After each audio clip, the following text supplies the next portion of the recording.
یہ دو ہی واقعہ رقم وقت نہیں ہے، ابن جو ہے ہشام کا واقعہ ہے۔ طائف میں نبی اکرم صلی اللہ علیہ وسلم جاتے ہیں، دعوت دیتے ہیں، حق بتاتے ہیں، لوگ پتھر مارتے ہیں، اتنے مارتے ہیں کہ زید بن حارثہ فرماتے ہیں کہ جب ہم ایک کھیت میں جا کر بیٹھے تو جوتیاں خون کی وجہ سے چپک گئی تھی، کھینچ کے نکالنا پڑی پیروں سے۔ اس کے بعد جبرائیل اترتے ہیں آسمان سے، چونکہ آپ نبی ہیں، اور ملک الجبال ایک اور فرشتے کو ساتھ لاتے اور کہتے ہیں نبی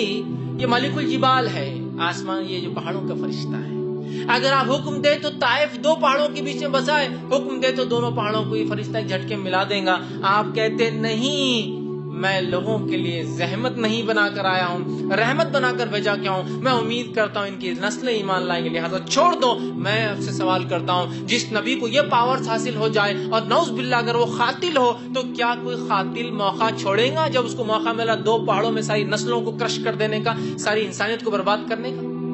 وہ کہتے نہیں، جانے تو نہیں پتا ایک مقام پر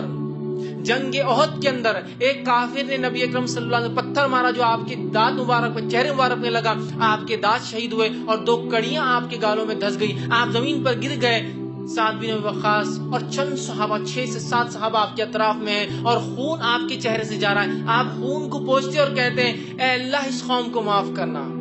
اللہم اغفر لی قومی فإنہ لا یعلمون، یہ جانتے نہیں کس کے ساتھ کریں، لہٰذا چھوڑ دینا۔ کہ ایسا نہ ہو کہ اللہ کا غصہ جوش مار جائے کہ اس نبی کو میرے تم یہ سلوک کرتے ہو جو تمہارے پاس حق کا پیغام لائے، تو اللہ کے رسول کہہ رہے ہیں اے اللہ میری قوم کی مغفرت کرنا، معاف کر دینا ان کو، یہ میرے ساتھ اس لیے کر رہے ہیں فإنہ لا یعلمون، ان کو معلوم نہیں نا میرے ساتھ جو کر رہے ہیں، نبی نہیں مان رہے نا۔ تو آپ اگر نبی زحمت ہوتے، نعوذ باللہ قاتل ہوتے تو سب سے گلوریس چانس تھا، اللہ عذاب برساتے آسمان سے،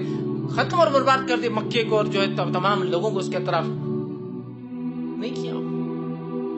یہ میں سمجھتا ہوں ایک اور دو مثالیں دی، یہ دو مثالوں کو میں سے ایک بھی آپ رکھ دے اور ساری انسانیت کی قصے ایک طرف رکھ دے، اس کی برابری نہیں کر سکتی۔ ایک مثال اور دیتا ہوں، آخری مثال ہے، ایسی مثال ہے میں دعویٰ اور چیلنج کرتا ہوں انسانیت اس مثال کی برابر ایک مثال، ایک ایگزامپل لا دے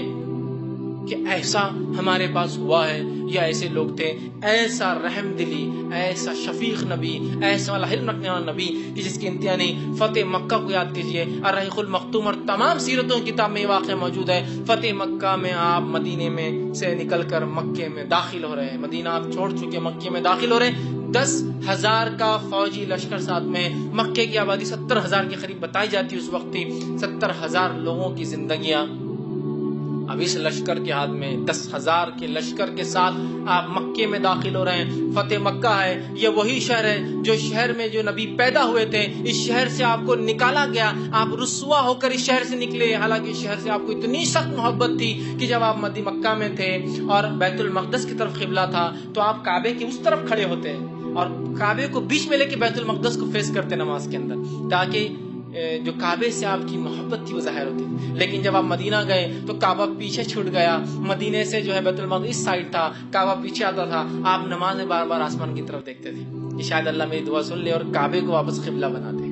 اتنی نبی کو اس شہر سے محبت تھی، اس شہر سے لوگوں نے آپ کو بڑا رسوا کر کے نکالا، تکلیف دے کے نکالا، 2 بیٹیوں کو طلاق دے کر، آنکھ پر کچرا ڈال کر، گھر میں کچرا پھینک کر، سر پر جو ہے اونٹ کی وجڑی اور گندگی اور جو اس کا غلاظت وہ سر پر ڈال کر، گلے کے اندر ایک کپڑا ڈال کر کھینچ کر ایسا باندھا کہ آپ کی آنکھیں نکل کر باہر، ایک روایت میں آتا ابوبکر صدیق نے بیچ میں گھس کر بچایا تو آپ کو اتنا مارا کہ آپ کا سر اور چہرہ ایک جیسا کر دیا مار مار کر۔ تو وہ نبی جس کو اتنی تکلیف اذیتیں دی گئی، جس کے ساتھیوں کو جو اونٹ سے باندھ کر 2 ٹکڑے کر دیا گیا، کسی کو جو ہے شرمگاہ میں جو ہے نیزہ ڈال کے مار دیا گیا، کسی کو آنکھ پر لٹا کے مارا گیا، یہ وہی بستی ہے جس سے اس ظلم، اس ستم کی بنیاد پر وہ نبی اپنے ساتھیوں کے ساتھ مجبور ہو گیا کہ وہ شہر چھوڑ کر مدینہ جائے۔ لیکن 10 سال بعد وہی نبی اور وہی ساتھی جو ظلم کے تحت دبے تھے، آج ایک کانکرر کی حیثیت سے، آج ایک فاتح کی حیثیت سے، آج ایک ونر کی حیثیت سے اس شہر میں داخل ہو رہے ہیں۔ اندازہ لگائیے، تاریخ میں ایک بھی ایسا واقعہ موجود نہیں ہے جہاں کوئی رومی فوج، کوئی